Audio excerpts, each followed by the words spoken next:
안녕하십니까. 밀리터리 비토커 김대영 군사평론가입니다. 오늘은 저 혼자 또 특별한 소식이 있어서 이렇게 또 전달하러 이렇게 나왔습니다. 이번에 갖고 온 소식이 사람들이 아직도 잘 모를 만한 그런 이야기인 것 같은데 제가 봤을 때도 이게 되게 장기적인 항목에서 중요한 사업이라고 생각을 하거든요. 이게 그렇죠. 뭐냐? 한국 공군에 도입하게 될 전술 수송기 C-390 이게 공개가 됐어요. 맞습니다. 근데 이게 사람들이 잘 모르더라고요. 이게 어떤 기종인지 궁금해서 한번 이야기해 주시면 좋을 것 같아요. PD님도 얘기해 주셨잖아요. 왜 이렇게 이게 안 알려졌냐. 그러니까요. 이유가 있어요. 그러니까 이제 엠브라에르가 해외 항공우주 방산업체잖아요. 브라질에 있는. 네. 한국에 그 홍보대 행사가 없어요. 그래서 보도자료라든가 이런 게 언론에 배포가 안 돼요. 그래서 저도 이걸 기사 썼는데 엠브라에르에서 나온 이제 영어로 된 그 보도자료를 이제 한국어로 바꿔서 제가 기사 썼는데 그러다 보니까 이제 관심이 떨어지죠. 중요한 이벤트인데도 불구하고 언론에서 주목을 못 받았죠. 그러니까요. 이게 꽤 중요하다고 생각을 그렇죠. 한 게 이 C-390 기종이 꽤 우리나라에 필요한 기종이잖아요. 그러니까 우리나라에서 대형 수송기 2차 사업을 통해서 세대 구매를 하기로 확정을 했고 그래서 지난 2월 3일 날 브라질에 있는 엠브라에르 공장에서 1호기가 나온 거예요. 나왔어요? 1호기가 나왔고 아직은 비행은 안 했어요. 그러니까 이제 완성된 1호기가 롤아웃한 그 모습이 이제 공개가 됐는데 최근에 이 엠브라에르의 C-390이 잘 나가요. 그러니까요. 이게 보니까 꽤 많은 국가들을 도입을 했더라고요. 그러니까 한 개 국가가 뭐 몇십 대 사는 건 아니에요. 그쵸. 그런데 뭐 수대씩 쪼개서 여러 나라가 지금 사고 있어요. 그러니까 지금 이제 C-390이 노리는 시장은 그겁니다. 그러니까 우리 공군에도 잘 보시면 C-130H, C-130J, 그러니까 C-130이 그 수송기에서는 베스트셀러예요. 근데 최근에 그 C-130을 운용 중인 뭐 공군들이 유럽이나 뭐 우리나라도 마찬가지인데 지금 C-390으로 좀 시야를 많이 돌리고 있어요. 근데 사실 C-130도 좋은 수송기입니다. 지금도 여러 나라가 많이 쓰고 있고 우리도 쓰고 있으니까요. C-130J도 있고 뭐 J-30 우리 쓰는 건. 근데 이런 거예요. 조종사들 입장에서 봤을 땐 좀 새로운 걸 타보고 싶은데 약간 포터 본고 느낌이야. 뭔지 이해가 되시겠죠 이제? 그러다 보니까 뭔가 좀 새로운 대안을 지금 찾는 과정에서 C-390이 나왔다라고 생각하시면 될 것 같고 전반적인 능력은 C-130J랑 비교해봤을 때 좀 대동소이한데 일단 한 가지 장점이 있죠. 터보팬 엔진 2개가 달려있으니까 속도가 빨라요. 터보 엔진. 터보팬 엔진. C-130 같은 경우는 풀업기잖아요. 터보 풀업. 터보 풀업인데 4발. 아무리 터보 풀업을 달아도 터보 엔진보다는 확실히 느리니까 조금 빨라요. 그렇기 때문에 이제 그게 좀 강점이고 약간 C-130은 수송기계의 포터 본고 느낌이다. 포터 본고 느낌이다. 그러다 보니까 좀 바꾸고 싶은데 했는데 그동안 없었잖아요. 예. 근데 이제 등장을 했으니까 그거 됐고 사실 우리 공군의 대형 수송기 사업 2차 사업 때 그때도 이제 C-130J하고 C-390이 굉장히 치열한 접전을 벌였는데 그때 엠브라에르가 제시했던 우리 정부가 요구한 조건들이 몇 가지 있습니다. 그러니까 기체에 들어가는 뭐 부품이라든가 이런 거 좀 국산화 비율 그리고 우리나라에 있는 부품 제조업체들과 협업. 우리나라 걸로? 네, 그래서 이제 그거에서 점수를 많이 받았어요. 그래서 그때는 저는 이제 카이 있었을 텐데 카이에서도 놀랐어요. 야 이걸 다 맞췄다고 얘네들이? 사실 그게 쉽지가 않거든요. 그렇죠. 아무래도 부품도 납품을 해야지 이득을 더 볼 수 있으니까. 그리고 이제 한 번 납품하는 거 가지고는 안 되잖아요. 그러니까 예를 들어서 그걸 만드는 업체들 같은 경우는 좀 장기적으로 보고 투자를 해야 되는 거니까. 그런데 엠브라에르가 그 부분에 있어서 그러니까 한국이 어떻게 보면 협력사를 발굴하고 협업하는 거를 로키드보다 잘했어요. 근데 이제 오해하시면 안 되는 게 거기에는 기술 이전이나 이런 건 아니에요. 그건 안 들어가 있어요. 대신 팀 코리아에서 향후에 엠브라에르가 하는 C-390이나 다른 항공기에 국산 부품을 많이 넣을 수 있는 그런 것들이 좀 포함이 돼 있었죠. 어쩐지 이제 브라질 대통령 와가지고 껴안더라고요. 뭐 여러 가지 절충 교역이 있는 걸로 알고 있는데 제가 알기로는 이게 탑재량도 26톤.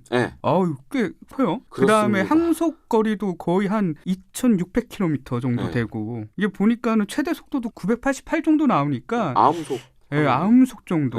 이게 아까 말씀하신 대로 새로운 거 좀 타보고 싶은데. 그렇죠. 그리고 이왕이면 속도 나는 게 좋으니까. 그리고 더 중요한 거는 나토 표준, 미군 표준을 적용해서 그러니까 지금 이제 엠브라에르가 노리는 시장이 그거예요. 지금 그것도 있어요. 미국 시장도 들어가려고 그래요. 그래서 노스롭 그룹만하고 최근에 MOU를 하나 체결했어요. 왜냐면 이 C-30 같은 경우에는 공중급유기로도 사용이 가능합니다. 아, 예. 그러니까 프로그램 방식. 그건 일단 되고 있는 거고. 일단 뭐 모기 기능이 있다. 네, 그다음에 또 한 가지로 지금 이제 노스롭하고 같이 하려는 게 미 공군의 공중급유기 사업에 들어가려고 그래요. 그래서 이제 붐을 다는 거를 지금 하려고 그래요. 붐을 다는 거요. 플라잉 붐 방식도 지금 하려고 그러고 미공군이 갑자기 노스롭이 왜 이걸 같이 하려고 그럴까? 그러니까 이게 수송기 기반의 공중급유기잖아요. 네. 근데 이런 군용 수송기들은 단거리 이착륙 성능이 좋죠. 네. 그러니까 예를 들어서 만약에 중국과 붙는다. 그럼 섬과 섬 같은 데서 막 작전해야 되잖아요. 그런데 뜨고 내릴 수 있으니까. 제가 알기로는 이게 비포장도 가능해요. 예, 진짜. 그러니까 이제 그런 용도를 생각하고 미국의 노스그룹만이 최근에 엠브라이르하고 MOU를 체결했어요. 그래서 미공군 공중급유기 사업에 들어가겠다. 네. 이게 그렇게 되면은 운영하는 데 있어서 네. 여러 가지 옵션을 더 갖고 전략적으로 진행할 수 있는 것 같기도 하고 네. 이게 또 하나 제가 체크를 해보니까 완전 디지털 비행 시스템이 된다고 네. 얘기를 들었거든요. 이렇게 되면은 조종사 입장에서는 굉장히 피로도도 적을 수 있을 것 같아요. 맞습니다. 사실은 이제 C-130 같은 경우에도 C-130J 계열 같은 경우에는 디지털화가 다 됐고 C-390은 그 이후에 만든 거기 때문에 들어간 전장비 좋죠. 그리고 엠브라이르가 또 강점이 있어요. 그러니까 엠브라이르가 큰 여객기는 안 만드는데 예. 커뮤터기, 비즈니스 제트기는 나름 그래도 그쪽 동네에서 강자예요. 그러니까 그런 노하우가 많아요. 그러니까 민항기에 적용된 기술들. 그러니까 민항기는 그렇잖아요. 조종사들이 필요가 쌓이면 안 되잖아요. 예. 그러니까 그런 게 좀 많이 반영이 됐다라고 생각하시면 됩니다. 그렇구나. 네. 그렇다면 이 C-390이 도입됐을 때 예. 우리나라에서 어떤 주된 임무를 맡을까요? 지금 이제 대형 수송기 사업 같은 경우에는 좀 이렇게 생각하시면 됩니다. 국내 작전보다는 해외 작전용이라고 생각하시면 돼요. 해외 작전용. 그러니까 대형 수송기 사업이 애초에는 이런 목적이 있었어요. 그러니까 처음에 우리가 이제 C-130J-30을 4대를 샀잖아요. 네. 지금 대형 수송기 사업은 총 10대입니다. 총 10대. 네, 근데 1차로 4대, 2차 요번에 이제 C-390이 3대. 나머지 3대 남아 있죠. 예. 대형 수송기 사업이 원래는 이런 목적이었어요. 그 오키나와에 가보면 가데나 공군기지가 있습니다. 예. 그 미군이 있는 가봤는데 거기 보면 어마어마한 규모의 탄약창이 있어요. 그래서 유사시가 되면 우리가 가서 거기서 탄약을 받아와야 돼. 탄약을? 그러니까 이제 우리 공군에 쓰는 탄약들, 뭐 정밀유도 무기, 미사일 이런 거 있잖아요. 거기 많은 양이 있어요. 싣고 와야 되는구나. 그래서 사실은 대형 수송기 사업을 그것 때문에 한 거예요. 유사시에 빨리 가서 탄약을 싣고 와야 되니까. 근데 조금 사업이 원래 목적은 그거였는데 약간 변경이 됐어요. 왜 그러냐? 최근에 우리나라 국민들이 해외에서 여러 가지 문제들이 있었잖아요. 문제라는 게 뭐냐? 미국과 이스라엘이 이란 공습했죠. 그럼 나가 있는 재외 국민들 데려와야 될 거 아니에요. 데리고 와야죠. 그런 용도로 생각을 한 거예요. 이게 좀 바뀌었어요. 그래서 사업의 구도가. 우리가 예전에 아프가니스탄에 있는 우리 협력자들 데리고 온 것처럼 그렇게 활용할 수도 있다라는 거죠. 그러니까 과거의 대형 수송기 사업은 사실 오키나와에서 탄약 가져오는 게 중요했는데 지금은 재외국민 뭐 탈출이라든가 이런 데 많이 사용이 되고 그러니까 예를 들어서 아프간 때도 시그너스가 아프간 안에도 들어가진 않았잖아요. 130이 들어갔잖아요. 130이 들어갔죠. 그때도 보면 대형 수송기 1차 사업으로 들여온 C-130J-30 그게 갔어요. 그게 갔구나. 네, 그러니까 이렇게 생각하시면 돼요. 일종의 허브 공항에는 시그너스가 가 있고 그런 이제 위험한 지역은 군용 수송기가 투입되는. 우리는 그런 방식으로 진행을 하는 거죠. 그리고 또 유사시에는 또 병력도 수송할 수 있고 아까 말씀하신 대로 화물도 수송 가능하고 그다음에 공중 투하도 할 수 있다. 맞아요.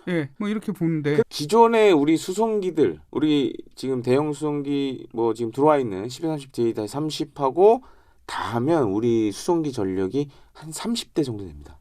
근데 이제 대형 수송기 사업은 제가 앞서 말씀드렸듯이 해외 국민 탈출에 많이 사용되는 용도가 약간 그쪽으로 보시면 돼요. 용도가? 그러니까 주 용도는 그거고 유사시가 되면 물론 이제 전쟁에 사용이 되지만 지금 사용 용도는 약간 그런 쪽으로 보여야 될 것 같습니다. 이게 급유기로 사용한다는 얘기도 있었는데 이 급유기로 어떻게 사용 가능해요. 사용은 가능한데 우리 공군이 들여오는 C-390은 그렇게 안 쓸 것 같아요. 왜냐하면 지금 C-390 같은 경우는 공중급유 방식이 프로 방식. 근데 우리 공군에 그 방식 쓰는 전투기가 없잖아요. 그게 사용을 못하고 뭐 대신에 그 외의 용도로는 사용이 가능하다라고 생각하시면 될 것 같습니다. 이게 확실히 딱 집중할 수 있는 그 작전들이 몇 개가 있긴 하네요. 확실히. 그렇다면 그 마지막으로 우리나라도 장기적으로 봤을 때 대형 수송기 계획이 있잖아요. 이것을 바탕으로 좀 진행할 수 있는 그런 좋은 요소는 뭐가 있을까요? 이제 많은 매니아 분들이 이제 궁금해하시는 게 아무래도 그 우영우 수송기 MCX. 네, MCX 관련된 건데 지금 뭐 잘 못 굴러가는 상황이고. 그리고 또 이게 있어요. 공군의 사업의 우선순위 같은 경우에 잘 보시면 보통 전투기가 제일 탑이 돼 있죠. 1순위. 네, 그 다음이 이제 지원기 위주인데 제가 앞서서 살짝 힌트 드렸지만 지금 우리 공군이 뭐 1230H, 1230J-30, CN235 다 하면 한 30대 정도 돼요.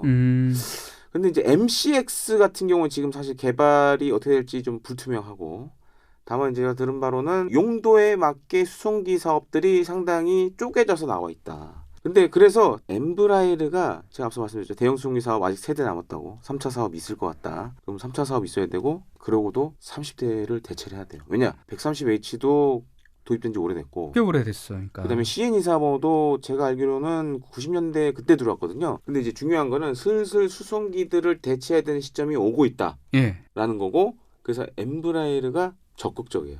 2차 사업 때 그렇게 파격적인 조건을 내건 이유는 제가 봤을 땐 후속 사업에서 재미를 보겠다라는 게 강한 것 같아요. 지금. 그래서 이제 엠브라이르가 아무래도 그 지금 이제 우리나라가 수송기 대체 소요가 많기 때문에 계속 관심을 갖고 있어요. 그쵸. 안 할 수가 없어. 왜냐면 교체식이니까. 물량이 꽤 되니까. 그리고 이제 수송기는 또 그거에 영향을 안 받아요. 그러니까 한미연합작전이라든가 이런 데 영향을 거의 안 받아요. 그러니까 잘 보시면 우리 공군에 유럽에서 들여온 CN235가 있잖아요. 걔는 미국 게 아니잖아. 그쵸. 그리고 이번에 C390도 선택된 게 그게 한미연합하고 사실 좀 차이가 없거든요. 남미 거니까. 크게 의미가 없어. 수송기는. 대신에 이제 스탠다드만 규격만 맞으면 되는 건데. 규격만. 그러니까 이제 브라질 엠브라이르가 관심이 많죠, 이 사업. 그리고 이거를 지켜야 되는 회사가 또 하나 있죠. 록히드 마틴. 록히드 마틴. 10에 30부터 팔아야 되니까. 아니 얼마나 팔고 싶겠어요. 이번에 자기네들 될 줄 알고 C130J 이번에도 살 거지? 딱 내밀었는데 아니 우리 브라질 거 산 건데? 그걸 못 맞췄어요. 그 절충 교육하고 그다음에 팀 코리아 관련된 부분을 그래서 록히드 마틴이 못 맞췄어요. 그게 컸어요, 사실은. 그리고 이제 가격도 엠브라이르가 상대적으로 좀 싸게 들어왔고. 싸게 들어왔고. 그 보면 이제 엠브라이르가 거기 보이죠. 다음 사업 우리가 싹 쓸어갈 거야. 왜냐하면 세대 산 다음에 다음 거 그럼 어떻게 할 거냐 이게 나올 거 아니에요. 세대 남았다고 제가 말씀드렸잖아요. 그러니까 지금 남은 세대를 누가 가져가느냐. 그게 지금 남아있다라고 생각하시면 될 것 같습니다. 그러면서 이 엠브라이르 계약을 한 다음에 우리나라도 어쩌면 이것을 바탕으로 차기 수송기까지 또 생각해 볼 여지도 있겠네요. 30대 소요가 남아있다라고 생각하셔야 될 것 같아요. 근데 이거를 공군이 이제 국내 개발로 갈 거냐 아니면 그냥 해외 도입으로 갈 거냐, 이게 이제 어떻게 선택하냐에 따라서 국내 개발 가능성도 좀 남아 있다라고 좀 봐야 할 것 같습니다. 아니면 뭐 공동 개발도 할 수 있는 부분도 있고. 수송기 시장이 좀 공동 개발하기 좀 애매한 상황이 좀 있어서. 그럼 진짜 마지막으로 이 부품 관련돼서 부품은 그럼 우리나라에서 어떤 식으로 공급이 된다는 거예요? 사실 이제 엠브라이르 관련돼서 카이하고도 좀 협력하는 부분이 있고, 또 한 가지로 이번 사업 통해서 사실 사초 쪽에 가보면 이게 뭐 강소, 중소, 항공기 부품 제작 업체들이 있어요. 그런 데랑 지금 이제 협업을 계속 하고 있거든요.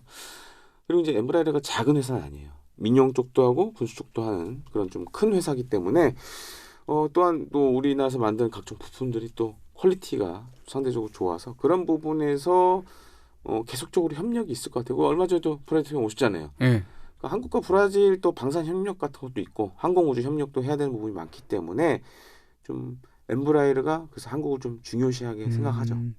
우리나라는 C390을 구입을 했는데 우리나라에서 브라질로 절충 교육을 한다면 어떤 우리 방산 무기가 브라질로 들어갈 가능성이 있을까요? 브라질 같은 경우에는 아마 저는 이제 개인적으로 봤을 때 뭐 지상 장비 쪽도 나쁘지 않고 해상 쪽도 협력할 부분이 좀 있고. 근데 이제 기존의 브라질 해군 같은 경우에는 뭐 지금 브라질 해군 원잠을 하고 있어요. 근데 그건 이제 프랑스랑 같이 하고 있고. 프랑스랑 하고 있고.